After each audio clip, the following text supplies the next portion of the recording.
വന്നത് എന്ന് ഉമ്മ ഇല്ലാതായപ്പോഴല്ലേ നമുക്ക് പലർക്കും മനസ്സിലായത്.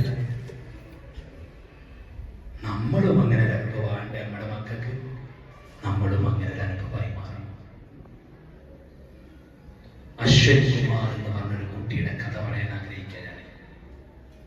2019 നീറ്റും എയിംസും എന്നൊക്കെ പറഞ്ഞിട്ടുണ്ടെങ്കിൽ ഇന്ത്യയിലെ ഏറ്റവും വലിയ 2 എൻട്രൻസ് എക്സാമാണ് ഡോക്ടർമാരാവാനുള്ളത്. അത് രണ്ടും കിട്ടി ഇന്ത്യയിൽ എണ്ണം പറഞ്ഞ 2 ആൾക്കാരാണ്. അതിലൊരാളാണ് അശ്വൻ കുമാർ. അശ്വൻ കുമാർ എവിടുന്നാ അറിയുന്നത്? എവിടുത്തുകാരനറിയോ? ഗുജറാത്തുകാരനായ അശ്വൻ കുമാർ. വീട്ടിലും അമ്മ മാത്രമേ ഉള്ളൂ, അമ്മ മാത്രം. ഇന്നും യൂട്യൂബിൽ കിടപ്പുണ്ടോ അശ്വൻ കുമാർ 2019 പറഞ്ഞ നിങ്ങൾക്ക് ആ വീഡിയോ കാണാൻ വേണ്ടി പറ്റും. അശ്വൻ കുമാറിനെ പഠിക്കാൻ പൈസ ഇല്ലാഞ്ഞിട്ട് വീട്ടിൽ നിന്ന് എൻട്രൻസിന് വേണ്ടി പ്രിപ്പയർ ചെയ്യാണ്. ഇന്ത്യയിലെ ഏറ്റവും വലിയ 30 ലക്ഷം പേരുടെ ഒരു എൻട്രൻസ് എക്സാം. അമ്മക്ക് എന്താ പണി അറിയോ? 4 മണിക്ക് വെളുപ്പിൽ എഴുന്നേറ്റിട്ട് ചോളം കൃഷി ചെയ്യാൻ വേണ്ടി പോവാ. പരുപരുത്ത കൈകൾ അമ്മ. എന്നിട്ട് നമ്മുടെ നാട് പോലൊന്നുമല്ല, നമ്മുടെ നാട് പോലൊന്നുമല്ല, ധിക്കാരപൂർണമായ സമീപനമാണ്. പണക്കാരനെന്നും പണക്കാരനും, പൈസ ഇല്ലാത്തവരെന്നും പൈസ ഇല്ലാത്തവനുമായിട്ട് എന്തെങ്കിലുമൊക്കെ ഓച്ചാനിച്ച് കൊടുക്കുന്ന ഒരു രീതിയാണ് ഗുജറാത്തിലൊക്കെ ഉള്ളത്. കഷ്ടപ്പെട്ട് പണിയെടുക്കാണ്.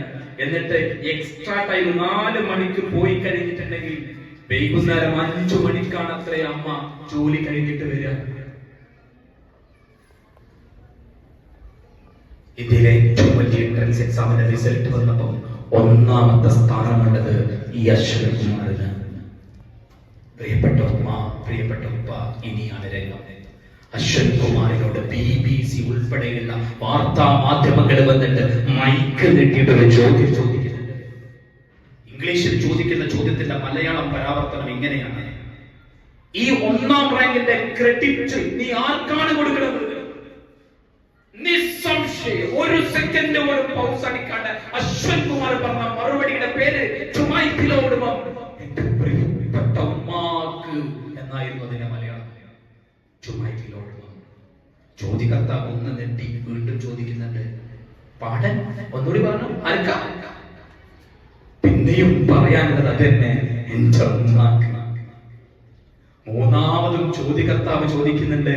3ാമത് ചോദ്യകർത്താവ് പ്രതീക്ഷിക്കുന്ന ഉത്തരം എന്താ അറിയാമെങ്കിൽ, ഫസ്റ്റ് റാങ്ക് കിട്ടുമ്പോൾ സ്ഥിരമായി ഇന്റർവ്യൂ ചെയ്യുമ്പോൾ ഉത്തരം വരാതെ ഞാൻ പഠിച്ച സ്കൂളിൽ ഏറ്റവും ഫേവറേറ്റ് അധ്യാപകന്, അല്ലെങ്കിൽ ഞങ്ങളെ ഇൻസ്റ്റിറ്റ്യൂട്ട് പോലെയുള്ള ഇൻസ്റ്റിറ്റ്യൂട്ടിലാണ് ടോപ്പിക്ക് നിനക്ക് പറയാം.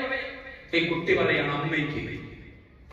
അപ്പോഴാണ് നമ്മൾ ശ്രദ്ധിക്കുന്നത്, വീഡിയോഗ്രാഫർ ശ്രദ്ധിക്കുന്നത്, പറയുന്ന സ്ഥലത്ത് ഒരു ഉണങ്ങിയ ശരീരവുമായിട്ട് വെയിലത്ത് ക്യാമറയുടെ പരിധിയിൽ പെടാണ്ട് ഔട്ട് ഓഫ് ഫോക്കസ്ഡ് ആയിട്ട് ഒരു മനുഷ്യൻ പോലെ നിൽക്കുന്നുണ്ട്. കവിടൊക്കെ ഒട്ടിയിടത്തി, കണ്ണൊക്കെ കുടിഞ്ഞുപോയി, പരുപരുത്ത കൈയുള്ള കറുകറുത്തൊരു ശരീരരൂപം, കറുകറുത്തൊരു ഘടന അപ്പുറത്തിങ്ങനെ മാറി നിൽക്കുന്നുണ്ട്.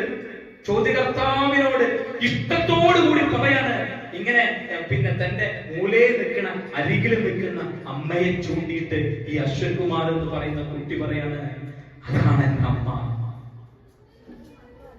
എന്നിട്ട് അമ്മനോട് അവരുടെ ഭാഷയിൽ അടുത്തേക്ക് ഇങ്ങനെ വരാൻ വേണ്ടി പറഞ്ഞിട്ടേ അമ്മനെങ്ങനെ തോളിലൊരു കുഞ്ഞു സുഹൃത്തിനെ, കുട്ടിയെ പിടിക്കുന്ന പോലെ തോളിലൂടെ കൈ ഇങ്ങനെ ഇട്ടിട്ട് വീടുകാരനെ പറഞ്ഞുകൊടുക്കുക, ഇതാണ് എന്റെ അമ്മ.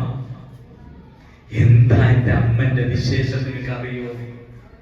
അമ്മ 4 മണിക്ക് വെളുപ്പിനെ ജോലിക്ക് പോയി, കഷ്ടപ്പെട്ട് അധ്വാനിച്ച് വെയില് മുഴുവനും കൊണ്ട് പാടത്ത് പണിയെടുത്തിട്ട് മോനേന്ന് വിളിച്ച് എന്റെ അടുത്തേക്ക് വരും.